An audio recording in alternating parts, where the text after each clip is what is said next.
don't know how. I mean, obviously, from an insurance standpoint, for every policy, you're right, you're supposed to have a reserve set aside to cover what policies you've written.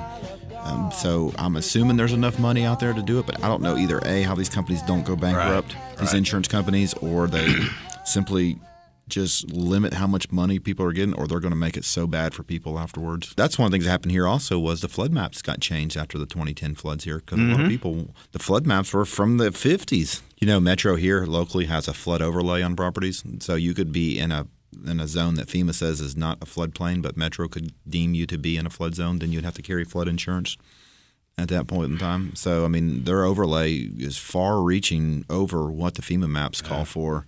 But, you know, the other piece of this is the real estate business in both Houston and Florida. I mean, effectively, some of those areas are mandatory layoffs. I mean, what are those people supposed to do? You know, from a real estate point of view, you know, if you were in the middle of a transaction right now, let's say we were in, let's say, northern Florida, the Panhandle area, where, you know, didn't get hit so hard. There's still not going to be just this seamless piece of business that's, hey, let's just go back and let's go to closing, to where, you know, storm's here, it's gone, let's go to closing tomorrow.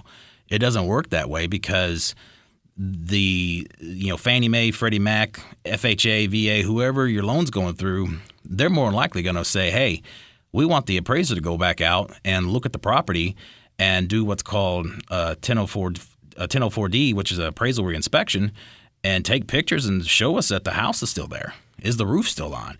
Is it still intact? Are we still lending on the same property that's in the same condition that we approved initially prior to the storm? Well, floods are the most common natural disaster in the United States.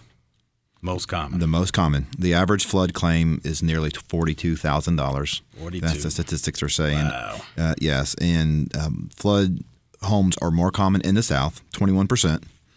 And you are right that the National Flood Insurance Program has accumulated $24 billion in debt. They owe the U.S. Treasury $24 billion. That was before.